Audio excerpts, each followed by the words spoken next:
You're listening to the Unmitigated Podcast, the podcast that brings to light the hidden risks business owners and entrepreneurs take every day that may not be covered by their traditional insurance. Here's your host, Van Carlson. Hello, Van Carlson, CEO, SRA 31B admin. Welcome to our first podcast known as Unmitigated. And that's what we're going to go with, right? That's the name we came up with. That's right. Very smart. Very smart. So this podcast really, it's coming from SRA.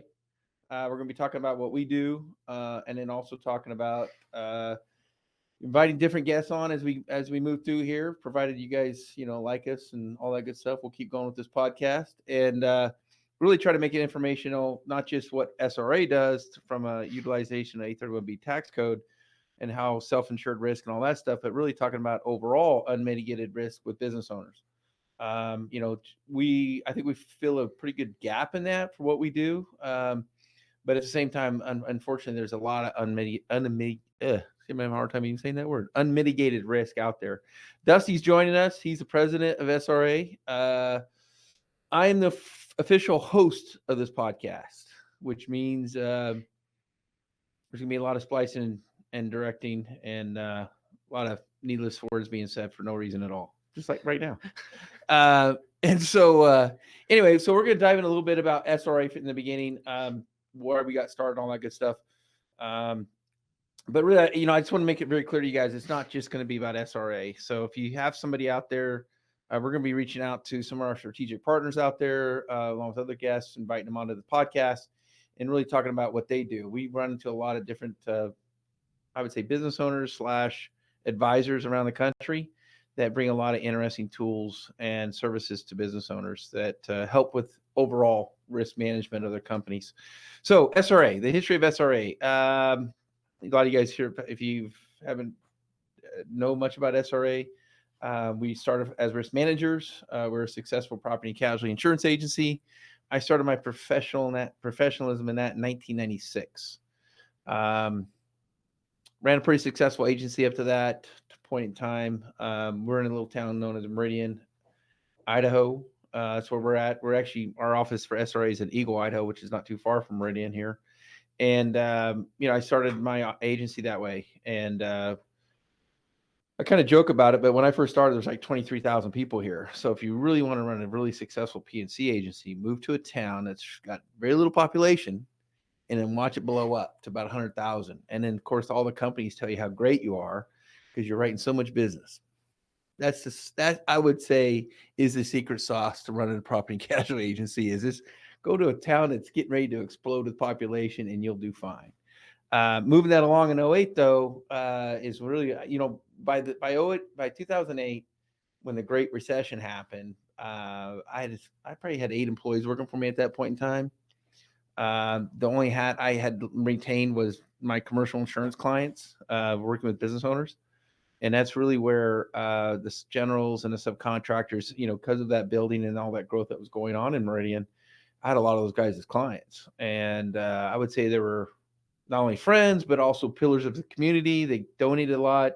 They helped build baseball fields. They donated land for developments of parks. I mean, they were doing all sorts of things. And unfortunately, back when 2008, 2009 hit, a lot of those business owners found themselves going out of business. And it was only because they knew leverage. They only knew accelerated depreciation. That was the big tax play. If you were doing a 401k, CPAs were just saying, well, the next thing you could do is go buy more equipment. And of course, me as a property and casualty agent, I didn't mind that because normally it happened in the fourth quarter. And guess what? I was making more money too. Until the Great Recession hit. And then I realized the financial risk business owners took. And that's really where, I knew about this code. I knew about the concept of captive insurance, utilizing 831B on a tax-deferred basis to recognize self-insured risk. But to me at the time, I just never thought it was any value to my business owners. I mean, insurances were so cheap. How do you transfer that risk when you're paying for pennies on the dollar for risk? But then when you look at all the things that you look back on when I used to tell business owners, hey, man, you're not going to be covered and here's why. Or, hey, if you turn that in, here's what's going to happen to your rates. you look back at that and you're like, yeah, the business owners take a ton of risk. You buy an insurance policy, you hope it's going to cover everything. You hope it's, it says all risk, but then you got to go read the exclusions, right? And I've said this for a while now. Thank God we went to PDFs, electronic formats for policies, because back in my day, we would get them printed and they would send them to us in the mail, and then we'd have to put them in a binder and hand them to the business owners. And I kind of joke today is like, man, you'd have to get a bigger binder, because your insurance policies get bigger and thicker, not because they're adding more coverage, but because they're putting more exclusions in there. And that's what's been going on really since 2008. It's kind of even gotten worse. And then you look at the complexities of it. But SRA is really founded on risk management with business owners, not only from the financial risk, but also from all the risks that business owners take that they don't know they're taking. And we get into that. I think COVID-19 is a good example of that. But yeah, that's how we started.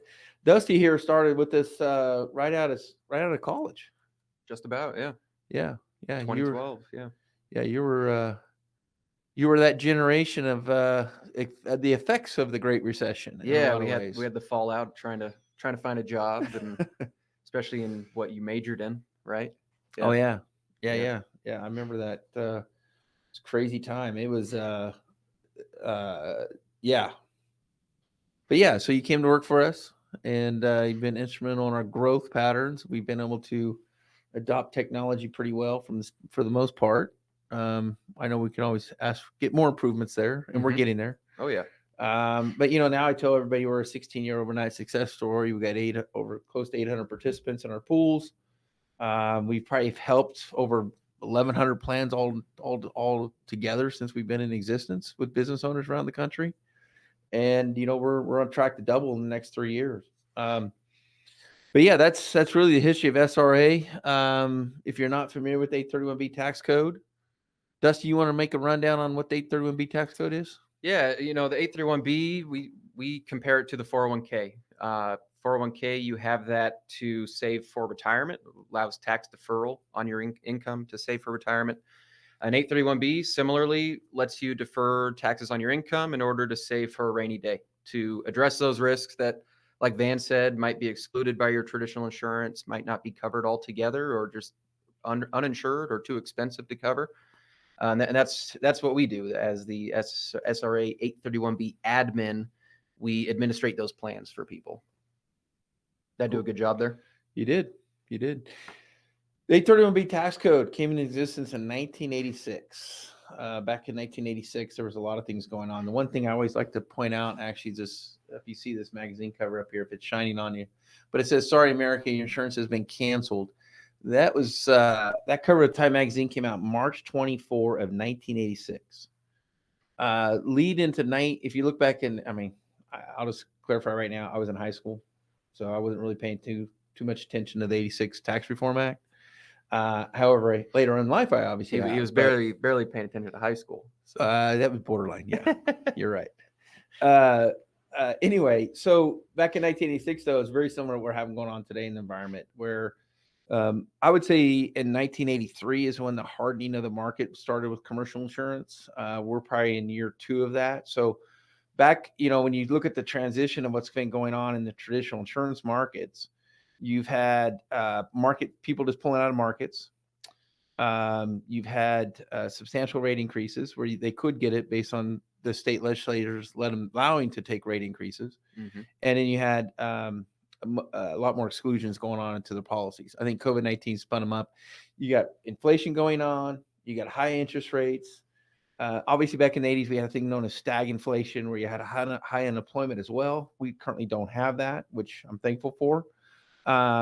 But these are an evolution and transitioning back in the 80s. So we're year 2 into 1983. So technically we're in 1985, let's say, on the tracking of this thing. What's the next move the insurance industry is going to do is non-renew you or cancel you. Really, they're going to start looking at your claims ratios much more severely. Not only give you take away some discounts, but also maybe raise your rates, but all get rid of you altogether. And that's where really when I started in 96, 97, I was talking to sons of companies that were started by their dad. And literally, they said back in the 80s, dad had to shut down for a while because he couldn't get insurance. I had a mechanic shop where he had an engine blow up on him, and the guy didn't put enough oil, or didn't put the plug in the oil, or I can't remember exactly, but he actually lost his insurance over it. And because he was leasing a building, he couldn't get insurance anymore. He violated his lease, and he had to shut down his business. And that actually happened a handful of times just here in Idaho. And that was in the mid 80s. We haven't seen that yet, but I think it's coming. I think the insurance companies are property side. I mean, we have seen Oh, yeah. non-renewals, especially in California, where they, because of the laws in that state, and I agree with raising that. But rates. the one thing that people haven't seen yet is you used it and you got canceled. Yeah, that's coming. Yeah. That's the next leg to fall on this deal, is where insurance companies, they're already restricting. I mean, I've heard from different property and casualty agents around the country, man, they are regulated. Like Travelers is restricting how many, if you're appointed with Travelers to sell property and casualty insurance with theirs, they're restricting how many policies you can even write a month right now with them. And so it's becoming a really, really big problem. And then you look at Florida, any coastal properties right now are having a big problem. One of the things that people don't realize is, that Mississippi case that I think State Farm lost, I recall, it's one of the hurricanes several years ago, where there was a water surge, and it came in and flooded the buildings on the local coastal communities. And State Farm came back and said, listen, that's flood insurance, not covered. It was challenged in court, and the judge ruled in favor of the insureds, because it was wind had caused the surge, and wind was covered. So the effect was a surge, but the origination where it happened was wind. So what's happening right now in the coastal line, especially in Florida right now, wind is being excluded. So because they didn't have intentions of covering flood insurance, right? That's backed by the federal government, FEMA. And what's interesting too is, parts of State Farm Insurance, which is probably one of the strongest financial institutions in our country, as one of the oldest ones too, it just got downgraded to a B, and that was kind of shocking to us in the industry. So I think this things is that you're hearing a lot of the rumblings, but I think the seriousness of it hasn't fully been affected yet by business owners. We are getting a ton of phone calls, leads coming in all the time talking about this very thing. And in fact, one of the things I always, when we go out and meet a bunch of our new strategic partners that we're bringing on, and one of the things, well, how do we start the conversation? How do we, I'm just saying, well, based on the environment we're in today, I think you just need to ask the business owner, how's your insurance program doing? And I think most of them right now, if there's any touch points, any pain points, anything like that right now, is these business owners, they were dealing with a fixed cost, and now they're dealing with a variable cost, and a highly competitive market. All variable costs are scary to business owners, right? Because they can't get, they don't know for sure what it's going to be. And yet every year they're dealing with substantial rate increases and exclusions. It's really not limited to any state. I tell people, go Google, your state property insurance, and you'll find articles about rate increases in your state, because, all of these other states now need to subsidize the coastal areas. Now they need to collect that rate so they can pay the claims. Well, a lot of you take the Midwest, the health coverage right now has just gone through the roof. One of the things that's happening here in our area, which I would have never thought would have been, is exclusions on roofs after 20 years on a home and commercial properties, which is kind of, when I mean exclusion, I mean it's actual cash value minus depreciation. So what that means is, if you got a 30-year-old house and you haven't replaced the roof on it, they're going to price that roof at actual cash value minus depreciation, which means there's no coverage for that roof. Basically, if it happens to hit with a tornado, or not a tornado, but even hail damage, it's not going to be covered, or it's going to be so small, a little bit of coverage on it, it's not going to be worth turning the claim in, unfortunately. So that's new here in Idaho. We've always had issues with protection classes when it comes to fire protections. Like if you're in a high area and not great fire response. But yeah, it's definitely, I would say, you talk to any P&C agent that's been in business for the last 20 years like me. I mean, this is really uncharted waters for us. We haven't seen the industry act this way. And then you just have, the risks that are kind of on the cutting edge, or kind of too far out on the spectrum for, traditional insurers to even want to take on, like cyber, or pandemic losses during COVID, where Oh yeah. A lot of business owners, they aren't protected for those types of things. No, it's funny when you look back in 1986, like I said, I was still in high school. So no phones, no cell phones, no social media. Mm-hmm.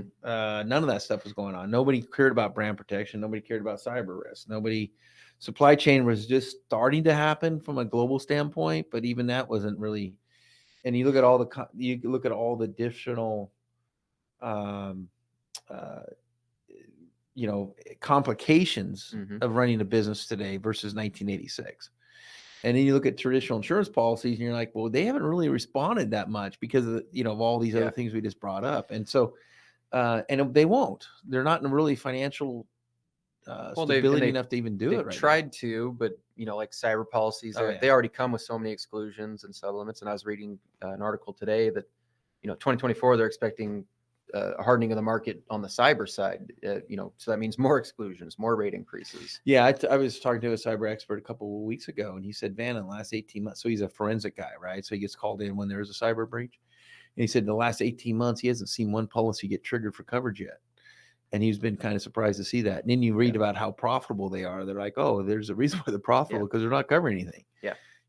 And so that's the kind of stuff that, and then you got to just worry about your overall insurance program today anyway. Like I was saying earlier about the cancellations, do you really want to turn a claim in knowing that you might get canceled? And so if you're hooked onto a contract, in order to do business, you go on a job site, you got to have insurance. If you're having a lease from a property, part of the lease requirement is for you to have insurance. I mean, there's a lot of reasons why you got to have insurance other than just sheer protection for your company. But the partners you work with, the people you work with, that are you're dependent on, or they dependent on you, they require insurance. And do you want to take the risk of doing all that stuff? So we're seeing a lot of clients take on a higher first dollar risk. And what I mean by that is just really a large deductible. And we're seeing a lot of that stuff going on too. So, we're busy and it's good, in a way. Leveraging their 831B plan to do these types of things. So that's where SRA has a place, is really to be a complement to your traditional insurance program and fill in those gaps that Van and I were just talking about. Yeah, one of the things I tell business owners, because they go down the road and like, oh, I can replace my traditional insurances with this. Well, depends. We can do that, but you got to be in a very, I don't know, 400,000 to 500,000 combined, all lines, to really start to make that pencil for you relative to the risk you got to take. But really, I think traditional insurance companies do a good job handling the tangible assets of the business, the build, anything you get a loan on. I think the insurance companies do a good job with it. Outside of that, they're not. And the reality is they're not going to anytime soon. When we look at business interruption, blanket business interruption, whether it's direct or indirect, the reason why PPP even had to kick in, what was a payroll protection plan, right? Program. Yeah. Something. I think it was, anyway, what they had to do is really, the government had to step in on that because traditional business interruption wasn't going to kick off in their insurance policies during COVID. Yeah. Right. So business interruption, business owners do have that on their policies, but it has to have a direct loss on the property. So the best example of that would be fire. In the event of a fire, your business is displaced. It's not able to open. You can move to another location. They can still pay your rent. They'll pay your employees. I mean, it's typically an 18-month business interruption, and it's designed to really maintain the cash flow of the business. Well, traditional insurance carriers aren't going to do that. In fact, if you look back at the 2020 March, they estimated in the first month of March of 2020, when the government had said, hey, we're shutting down, stay home, $480 billion would have had to been spent in premium, in claim payments from insurance companies going out to all their business owners had that coverage been there. Yeah. Well, when you look on an annual basis, what premiums collected on an annual basis under commercial insurance for the entire country of the United States, it's about $250 billion. Now, since that, obviously the number's gone up, thankfully, because we had rate increases. But when you look at that, though, when you consider that, that's a substantial amount of money. The government had to step in. Yeah. And bottom line is, insurance companies will never be in a position to really take on those types of significant business interruption. Yeah. And so that's why PPP had to step in. Now, what we tell business owners today is, if you were dependent on PPP, you needed ERC, all of those things to keep your business afloat. If you want to get kicked in the gut, it was welfare. It was welfare. It's plain and simple. We were dependent on the government to keep our businesses open. Now, that there's codes out here. It's called 831B tax code. It's designed for this very same thing. And I just tell business owners all the time, it's like, well, we don't know what Plan B is. I don't know if Congress knows what Plan B is. I don't know if we can really truly rely on the government next go around. And I hope there's never a next go around. But unfortunately, it happened. And at the same time, should we be dependent on the government for the next time too? So if again, not everybody, based on their evolution of their company, can afford to do our program, because it is a savings program, right? Most business owners are incentivized to spend a lot of money. Not a lot of them are incentivized to save money. And this is a savings plan program. And so I would tell you, again, the evolution of your company, there comes a time when if you finding yourself buying equipment that you don't need, or you're taking on more risk and all the other things you do, maybe you should really take a step back and decide, is this a strategic growth, or am I letting the tax tail wag the dog? And that's really what I saw a lot of business owners doing. I mean, I jokingly say this, but Tea Party was for real. I mean, we as Americans, we don't historically like to pay taxes. That being said, a lot of times business owners get themselves in trouble because they're trying to, sometimes just go pay the taxes. You've been a hell of a lot better off. And I can't remember the conversations I had with business owners over the years on that very thing. What are you trying to do? And taking on more debt, it's a form of insanity is what it is. So, again, either one of these products, one of these knowledge-based things where you got to take a step back and really understand what this code's for, how it mitigates your risk. Yeah, down the road, it's got obviously advantages to you in the event that you don't have claims. But this thing is not a risk-free adventure. I think you'll hear that from a lot of our strategic partners that represent our products around the country, that, there is risk in doing this outside of your own, meaning that you would have to be pooled with people that are either in similar industries or cross very different gamuts of industries that you're going to have to be pooled in risk with. But that is one of the rubs you have to do in order to do this program, is you have to have a pooled risk, meaning that you're going to share in other people's claims. The biggest thing about that is the IRS has obviously won cases in the past where they've been able to discredit the pools, that distribution of risk. And the biggest argument there is one of the basic principles of insurance. It's a law of how are you leveraging the law of large numbers. And if you're not able to do that, then if you have 100% of one risk of one company, you're not diversified in risk. Therefore, that's not an insurance company.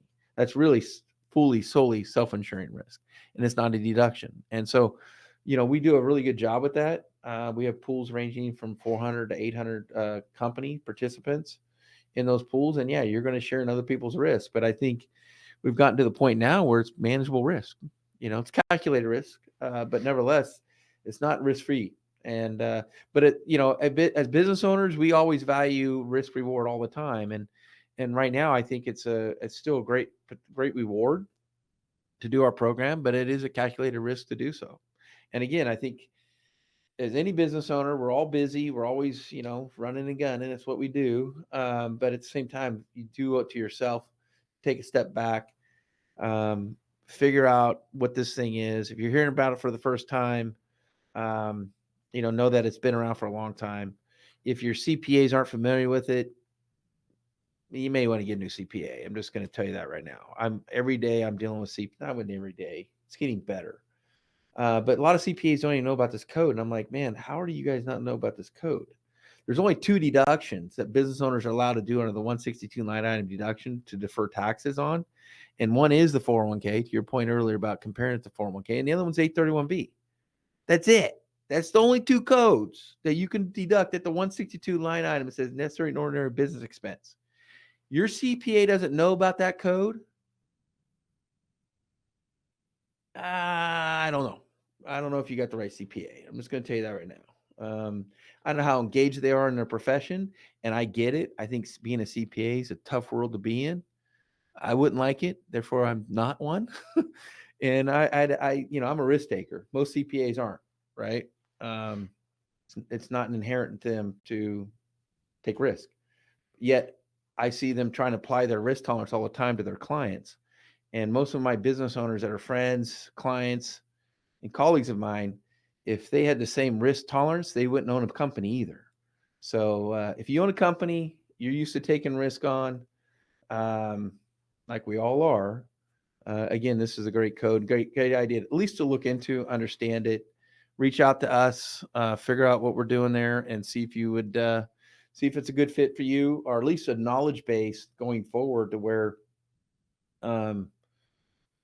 there's other alternatives out there than just taking it from the insurance industry, or worse, using after-tax money on a self-insured risk, and all you're doing is drawing down that cash flow, and ultimately you're putting the company at risk. So, what else are we gonna talk about?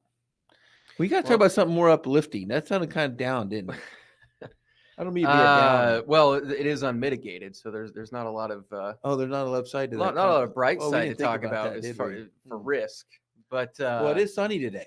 You know, I guess the bright side is there are solutions, and that's kind of what you're going to be doing on this podcast, right? Is bringing on guests to kind of talk about the different risks and how you can address them, right? Yeah, absolutely. I think it's, especially right now, going to get some folks in here that do some really unique things. I think we're, one of the things to me as a business owner, I'm getting inundated, which I don't mind in some ways, about coaching right now. A lot of coaches out there, and it's all good. Business coaches, okay. Trying to make you a better person long term. Okay, that's the idea anyway. I don't know, may not be working. I don't know, but I do enjoy some of that stuff. But it'd be interesting to get some of those folks on too that are doing some unique consulting work for coaches. Gotcha. And then two different industries that we work with. I think also at the same time, some of the pitfalls they're running into when it comes to traditional insurances and all that stuff. So we're excited. I think we're going to be doing this once a month. Well, you are. I'll be right. off doing something else. So. Oh, that's right. Yeah, that's going to be weird, y'all. I'm just going to tell you that right now. I hope it works out. He's got to work on his hosting skills. So we need to get him a coach for that. You know what? I bet I can get one.